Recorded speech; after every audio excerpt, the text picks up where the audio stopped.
Saludo cordial a todos los que se vinculan a nuestro programa institucional Palabras para una vida abundante. Bienvenidos. Una salvación que se da en la cotidianidad de la vida. Pero aconteció que yendo yo al llegar a Damasco, como a mediodía, de repente me rodeó mucha luz del cielo y caí al suelo y oí una voz que me decía: Saulo, Saulo, ¿por qué me persigues? Yo entonces respondí: ¿Quién eres, Señor? Y me dijo: Yo soy Jesús de Nazaret, a quien tú persigues. Libro de Hechos, capítulo 22, versículos 6 al 8. Quiero hablar de la fuerza de la salvación como testimonio de la persona que experimenta cambios reales y trascendentales en su vida, incluso más de lo que los sentidos le permiten experimentar. Y es que la gente puede llegar a cuestionar lo que creemos, pero nadie podrá discutir y negar lo que la salvación en Cristo Jesús está revelando allá dentro en la vida de cada creyente y que se expresa y se ve reflejado en su forma de vivir. Pablo apóstol, que en su momento es Saulo, ante la negativa de la gente de no querer escuchar sus argumentos en defensa personal y su predicación del Evangelio, irrumpe en la multitud contando su experiencia, utilizando para ello el testimonio de su conversión. Dice el libro de Hechos en el capítulo 26, versículos 9 al 11, Yo ciertamente había creído mi deber hacer muchas cosas contra el nombre de Jesús de Nazaret, lo cual también hice en Jerusalén. Yo encerré en cárceles a muchos de los santos, habiendo recibido poderes de los principales sacerdotes, y cuando los mataron, yo di mi voto. Y muchas veces, castigándolos en todas las sinagogas, los forcé a blasfemar, y enfurecido sobremanera contra ellos, los perseguí hasta en las ciudades extranjeras. Y en el versículo 12 del mismo capítulo 26, confirma lo seguro que se sentía en lo que hacía, pues dice: ocupado en esto, iba yo a Damasco con poderes y en comisión de los principales sacerdotes. Como quien dice, era mi trabajo, lo cotidiano, lo que tradicionalmente hacía.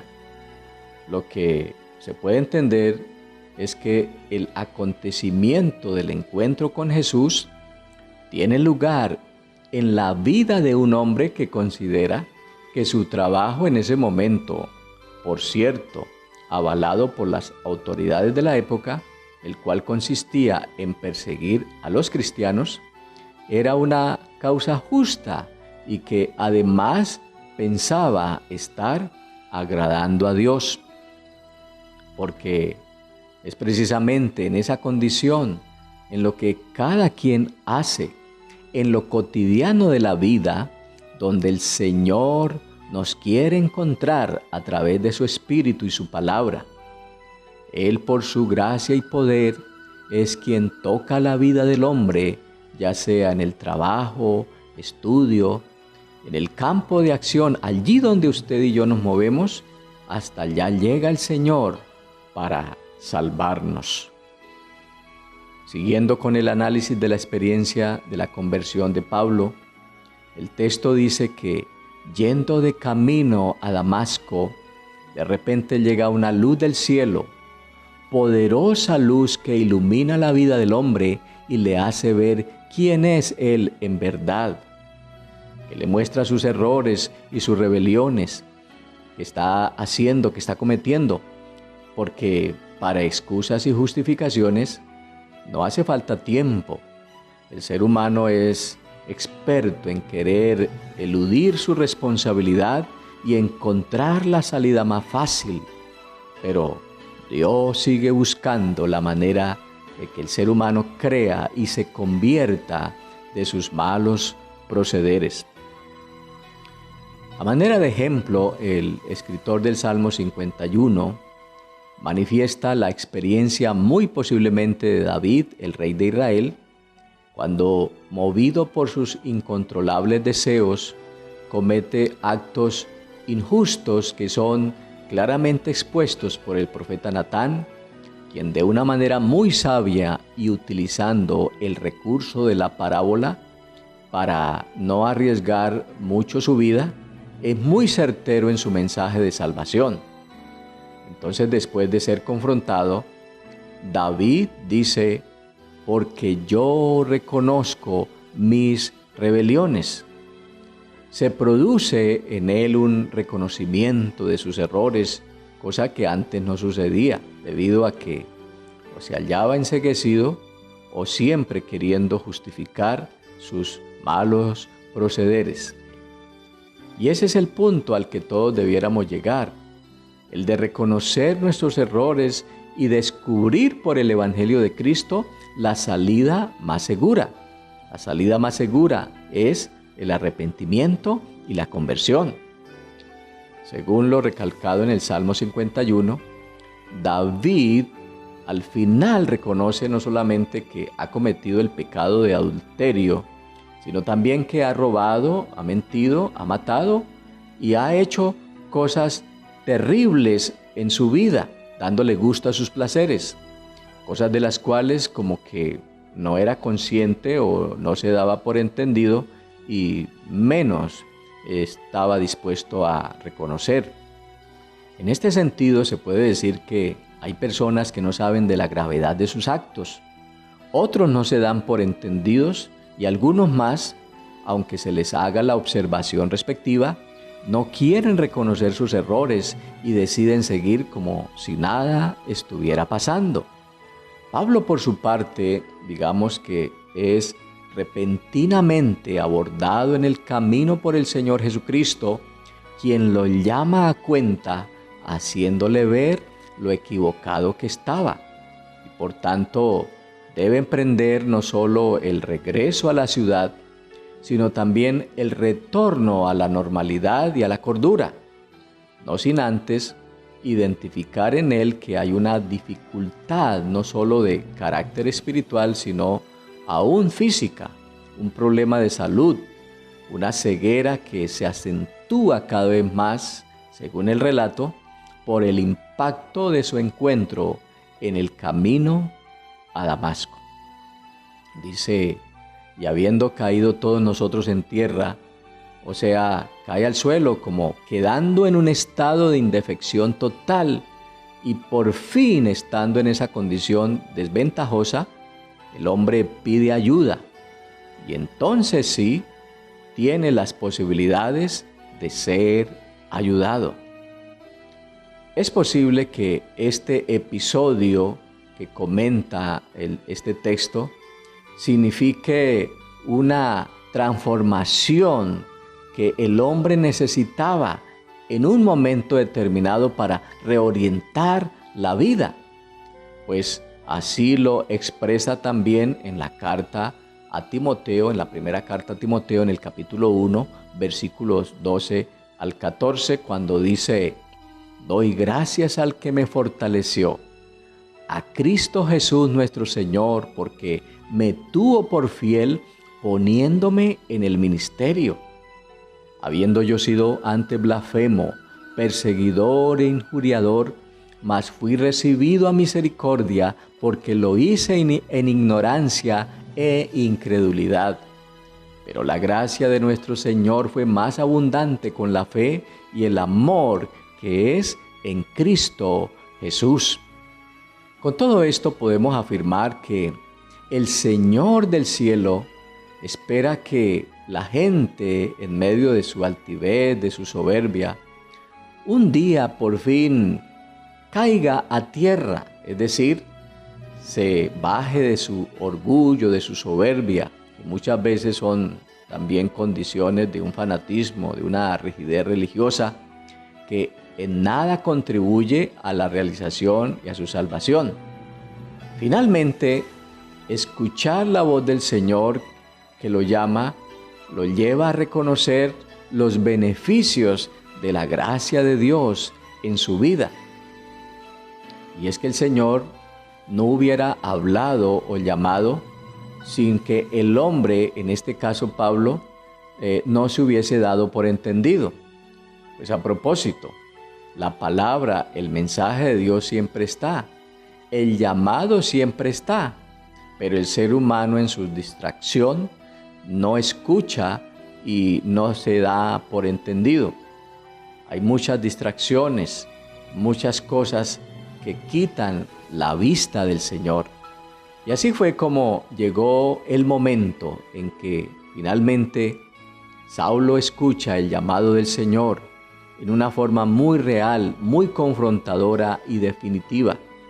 Saulo, Saulo, ¿por qué me persigue?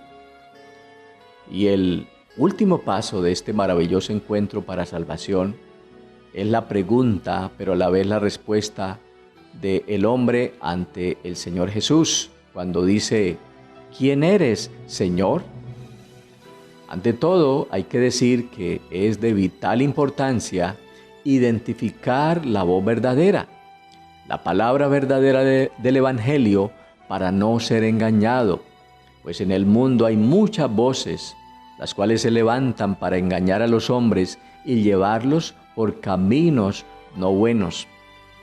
A la verdad, la única voz autorizada por Dios es la que viene a través de nuestro Señor Jesucristo.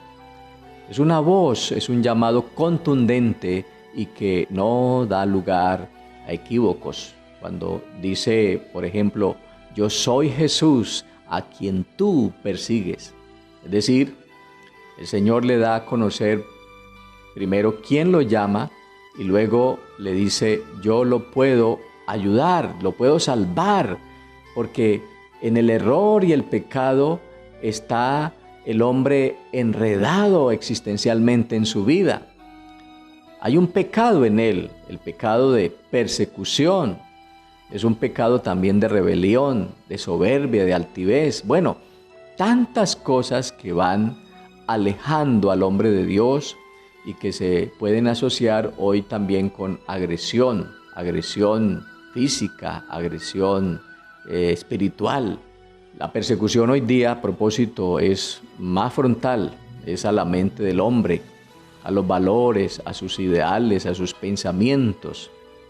Es la agresión a la forma de pensar de la humanidad, la cual, aunque sutil, pero muy peligrosa, pues al igual que a Saulo o a Pablo en su momento, según el relato base, el hombre está convencido de que todo lo que piensa, dice y hace, se lo tienen que avalar, lo tienen que aplaudir, pues es eso lo que está de moda o lo que la sociedad aprueba. Saulo perseguía a los cristianos de su época con el aval del Estado. Hoy también y de muchas maneras se persigue y se agrede la moral, lo correcto, lo que tiene buen nombre según Dios. Y de todo eso es que hay que convertirse para poder recibir la bendición de Dios. Por esa razón decimos que la salvación acontece y se confirma en lo cotidiano de la vida, en lo que comúnmente hace el ser humano, algunos haciendo el bien, otros cometiendo equivocaciones, pero cada quien en lo que vive y experimenta en una condición profunda, algo que transforme la vida para bien, y ese es el mensaje que predicamos, y en eso consiste la gracia de Dios, en asumir una posición también crítica frente a lo que tradicionalmente se hace y más bien dar el salto mediante un arrepentimiento sincero a la condición de vida nueva que Dios ofrece por medio de su palabra.